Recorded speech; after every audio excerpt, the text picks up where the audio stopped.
దశాబ్దాలుగా ఉగ్రవాదంతో ఇబ్బంది పడుతున్న భారత్ ఆపరేషన్ సింధూర్ పేరిట పాక్లోని ముష్కర స్థావరాలపై దాడి చేసింది.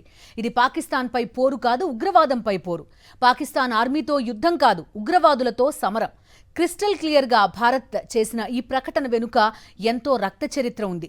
ఎన్నో ప్రాణత్యాగాలు, మరెన్నో మరణాలు, ఇంకెన్నో అవరోధాలు. ఇలా ప్రతి దశను దాటుకుంటూ వస్తోంది ఇండియా. ఇందులో అత్యంత బాధాకరమైన ఘటన 26/11 ముంబై దాడులు. స్వతంత్ర భారతావనిలో అతిపెద్ద ఉగ్రవాద దాడి ఇదే.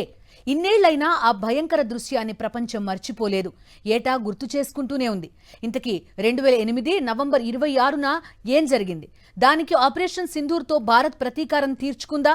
లెక్క సరిపోయిందా? ఇంకా బ్యాలెన్స్ ఉందా? 2008 నవంబర్ 26 ముంబై మహానగరం. చల్లటి సాయంత్రం. సముద్ర గాలులతో ప్రజలంతా సేద తీరుతున్న సమయం. ఆఫీసులు పూర్తి చేసుకుని ఇంటికి వెళుతున్న జనం. ఎప్పట్లానే అంతా తమ పనుల్లో మునిగిపోయారు. మరికొంతమంది మెరైన్ డ్రైవ్ వ్యూను ఆస్వాదిస్తున్నారు. సరిగ్గా అదే సమయంలో ముంబై దక్షిణ భాగంలో ఉన్న కోలాబా తీరానికి చిన్న బోటు చేరుకుంది. అందులోంచి 10 మంది కుర్రాళ్లు దిగారు. నిజానికి అదొక ఫిష్ హార్బర్. వాళ్లను చూసిన ఓ మత్స్యకారుడికి డౌట్ వచ్చింది.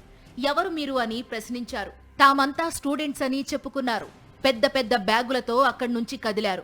రోడ్డుపైకి రాగానే 4 బృందాలుగా విడిపోయారు. టాక్సీలు తీసుకుని టార్గెట్ చేసిన లొకేషన్లకు చేరుకున్నారు. ఆ రోజు ముంబైకి కాళరాత్రి. ఒకేసారి Chhatrapati Shivaji terminus, Oberoi Trident, Taj hotel, Leopold cafe, Cama hospital తో పాటు యూదుల ప్రార్థనా స్థలం నారిమన్ హౌస్ లో వరుస దాడులు జరిగాయి. ముందుగా ఆ రోజు రాత్రి లియోపాల్డ్ కేఫ్ లో కాల్పులు జరిగాయి.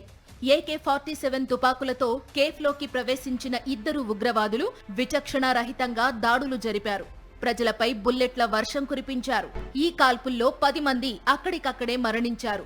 అందులో అంతర్జాతీయ వార్తా సంస్థ రాయిటర్స్ న్యూస్ రిపోర్టర్ కూడా ఉన్నారు. అయితే వాళ్లు ఆ కేఫ్కు రాకముందే తాము ప్రయాణించిన టాక్సీల్లో బాంబులు పెట్టారు. అవి పేలి 5 మృతి చెందారు. మరోవైపు ఇస్మాయిల్, కసబ్ అనే మరో 2 ఉగ్రవాదులు CST స్టేషన్కు వెళ్లారు. నేరుగా బాత్రూమ్స్ లోకి వెళ్లారు. బ్యాగుల నుంచి తుపాకులు తీసుకుని బయటకొచ్చారు. విచ్చలవిడిగా కాల్పులు జరిపారు. హ్యాండ్ గ్రెనేడ్స్ కూడా విసిరారు. నిమిషాల్లోనే స్టేషన్ మొత్తం రణరంగంగా మారిపోయింది. రక్తం ఏరులై పారింది. అలా స్టేషన్ నుంచి బయటకొచ్చిన 2 నవ్వుతూ మలబార్ కొండవైపు దారి తీశారు. వాళ్లకు కామా హాస్పిటల్ కనిపించింది. చేతిలో తుపాకులు చూసిన హాస్పిటల్ సిబ్బంది అన్ని గదుల తలుపులు మూసేశారు. మిగతా వాళ్లంతా దాక్కున్నారు. అక్కడ్నుంచి బయటకొచ్చిన ఉగ్రవాదులకు పోలీసు వాహనం కనిపించింది. దీంతో ఉగ్రవాదులిద్దరూ వాహనంపై తుపాకులతో కాల్పులు జరిపారు. అందర్నీ చంపేసి పోలీసుల మృతదేహాల్ని రోడ్లపై పడేసి అదే వాహనంలో బయలుదేరారు. కొంత దూరం వెళ్లిన తరువాత వాహనం ఆగిపోయింది. దీంతో మరో కారును అడ్డగించి దాంట్లో తప్పించుకోవడానికి ప్రయత్నిస్తారు. అప్పటికే సమాచారం అందుకున్న పోలీసులు వాహనాన్ని చుట్టుముట్టి కాల్పులు జరిపారు. కసబ్ చనిపోయినట్టు నటిస్తాడు. దగ్గరకొచ్చిన పోలీసులపై మరోసారి కాల్పులు జరిపే ప్రయత్నం చేస్తాడు. కానీ తుకారాం ఓంబ్లే అత్యంత ధైర్య సాహసాలు చూపించారు. శరీరంలోకి బుల్లెట్లు దూసుకుపోతున్నా కసబ్ను వదల్లేదు. అలా కసబ్ని పోలీసులు పట్టుకున్నారు. ఆ కాల్పుల్లో మరో ఉగ్రవాది ఆపరేషన్ లీడర్ ఇస్మాయిల్ మృతి చెందాడు. మరి ఇతర ఉగ్రవాదుల సంగతేంటి? వాళ్లు ఏ ప్రాంతాలకు చేరుకున్నారు? అక్కడ వాళ్లు ఏం చేశారు? ఆ బీభత్సాన్ని గుర్తు చేస్తే ఇప్పటికీ ముంబై వాసులు వణికిపోతుంటారు. కసబ్ జోడీ ఎప్పుడైతే CSTలోకి ఎంటర్ అయిందో సరిగ్గా అదే టైంలో మరో 2 ఉగ్రవాదులు బాబర్, నాసిర్ నారిమన్ హౌజ్లోకి ఎంటర్ అయ్యారు. అక్కడున్న ఇజ్రాయేలీయుల్ని బందీలుగా తీసుకున్నారు. అదే టైంలో ఫహాదుల్లా, సాకిబ్ అనే మరో 2 ఉగ్రవాదులు తమ టార్గెట్ కు చేరుకున్నారు. అదే ఓబెరాయ్ ట్రైడెంట్ హోటల్. అందులోకి ప్రవేశించిన వెంటనే తూటాల వర్షం కురిపించారు ఉగ్రవాదులు. 10ల సంఖ్యలో సిబ్బంది, టూరిస్టులు మరణించారు. అందులో ఉన్న ఓ ఫుడ్ కౌంటర్లోకి వెళ్లారు. అక్కడ కూడా విచక్షణారహితంగా కాల్పులు జరిపారు. అయితే అదృష్టవశాత్తు అందులో ఎవ్వరూ లేరు. ఈ గ్యాప్లో చాలా మంది సిబ్బంది, టూరిస్టులు హోటల్ నుంచి బయటపడడంతో పెద్ద ప్రమాదం తప్పింది. నగరంలోకి ఉగ్రవాదులు చొరబడ్డారనే వార్త నిమిషాల్లో సిటీ అంతా పాకిపోయింది. అంతా అప్రమత్తమయ్యారు. ప్రారంభంలో దీన్ని గ్యాంగ్ వార్ అనుకున్నారు పోలీసులు. ఎప్పుడైతే సామాన్య జనం మరణించారని తెలుసుకున్నారో అప్పుడిక ఉగ్ర దాడి అని నిర్ణయించుకున్నారు.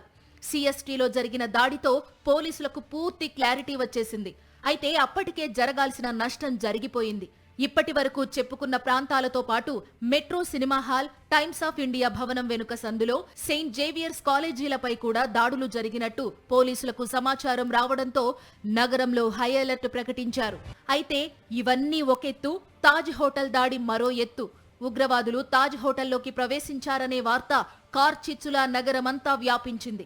కాల్పులకు తెగబడిన ఉగ్రవాదులు నేరుగా 6వ అంతస్తుకు చేరుకున్నారు. హోటల్పై ఉన్న గోపురం లాంటి కట్టడాన్ని పేల్చడం వాళ్ల టార్గెట్.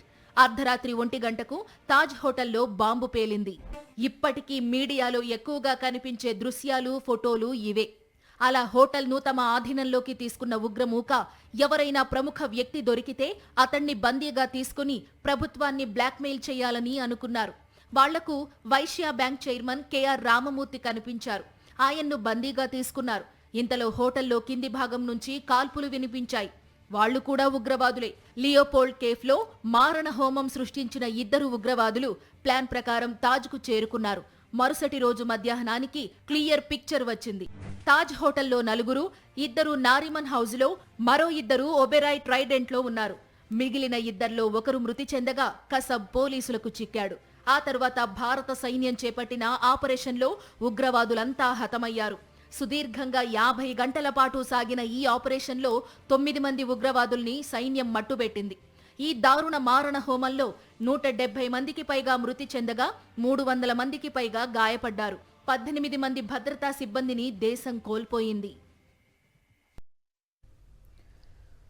యావత్ ప్రపంచాన్ని నివ్వెరపరిచిన ముంబై దాడుల వెనక ఉన్నది ఎవరు? అసలు ఈ దాడులకు దానికంటే ముందు జరిగిన అమెరికాలోని వరల్డ్ ట్రేడ్ సెంటర్ పై జరిగిన దాడికి సంబంధం ఉందా? 26/11 దాడులకు ఎలా ప్లాన్ చేశారు? అల్ ఖైదా ప్రపంచాన్ని వణికించిన ఉగ్రవాద సంస్థ. అగ్రరాజ్యం అమెరికానే భయపెట్టిన ముష్కర మూక ఇది. విమానాలతో వరల్డ్ ట్రేడ్ సెంటర్ ను ఢీకొట్టి సూపర్ పవర్ అమెరికానే భయపెట్టింది అల్ ఖైదా. ఆ తర్వాత మాడ్రిడ్లో రైల్లో బాంబులు పెట్టి ప్రపంచాన్ని వణికించింది. ఆ తరువాత ఏడాదే లండన్లో వరుస పేలుళ్లు. ఈ దాడులతో అల్ ఖైదా పేరు ప్రపంచ వ్యాప్తంగా మారుమోగింది. మరోవైపు ఇతర ఉగ్రవాద సంస్థలకు సరికొత్త మార్గాలు చూపించింది. దాడులు ఇలా కూడా చేయొచ్చంటూ కొత్త పాఠాలు నేర్పించింది. ఈ దాడులతో ప్రేరణ పొందింది పాకిస్తాన్కు చెందిన లష్కరే తోయిబా అనే ఉగ్రవాద సంస్థ. 1985లో హఫీజ్ సయీద్ దీన్ని స్థాపించాడు. భారత్పై ప్రతీకారం తీర్చుకోవడమే ఈ సంస్థ ఏకైక లక్ష్యం. అల్ ఖైదా చేసిన దాడులు హఫీజ్ సయీద్ ను ఆకర్షించాయి. భారత్లో కూడా అలాంటి దాడులు చేయాలని నిర్ణయించుకున్నాడు. ఏదైనా చేస్తే ప్రపంచం మొత్తం షాక్ అవ్వాలనేది ఇతడి ప్లాన్. అనుకున్నదే తడవుగా ఓ రహస్య సమావేశం ఏర్పాటు చేశాడు. పాకిస్తాన్లో గుర్తు తెలియని ప్రాంతంలో జరిగిన ఈ సమావేశంలో భారత్పై దాడులకు పథక రచన చేశారు. ఎన్నో నగరాలపై చర్చించి చివరికి వాణిజ్య రాజధాని ముంబైని ఎంపిక చేసుకున్నారు. అలా ముంబై దాడుల ఆలోచన మొదలైంది. భారత్ వాణిజ్య రాజధాని ముంబై. బాలీవుడ్ నటీనటులంతా కొలువుదీరిన నగరం ఇది. ఏ చిన్న విషయం జరిగినా జాతీయ స్థాయిలో చర్చ అవుతుంది. చివరికి భారీగా వర్షం కురిసినా అది వార్తే. అందుకే ముంబైని తమ టార్గెట్ గా ఎంచుకుంది లష్కరే తోయిబా. టార్గెట్ ఫిక్స్ అయింది కాబట్టి పథకాన్ని అమలు చేసే బాధ్యతను లఖ్వీ అనే ఉగ్రవాద నాయకుడికి అప్పగించాడు హఫీజ్ సయీద్. లఖ్వీ మామూలు వ్యక్తి కాదు. కార్గిల్ యుద్ధంలో పాక్తో కలిసి పోరాడాడు.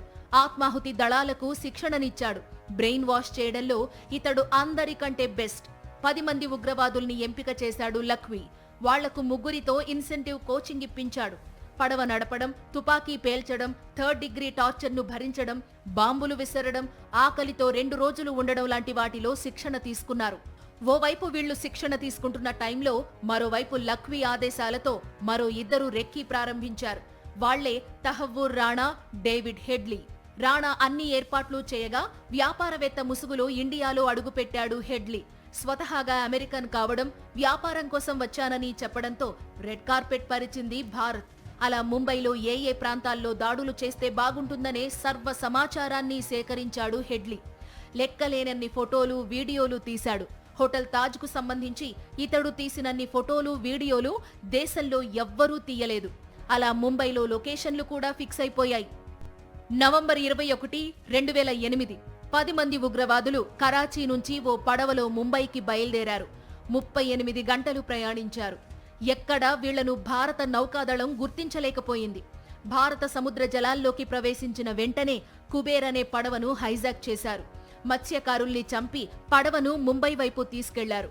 ముంబైకి 4 నాటికల్ మైళ్ల దూరానికి చేరుకున్న వెంటనే కెప్టెన్ను కూడా చంపేశారు. అక్కడ నుంచి చిన్న స్పీడ్ బోట్లో కొలాబా జెట్టి వైపు చేరుకున్నారు.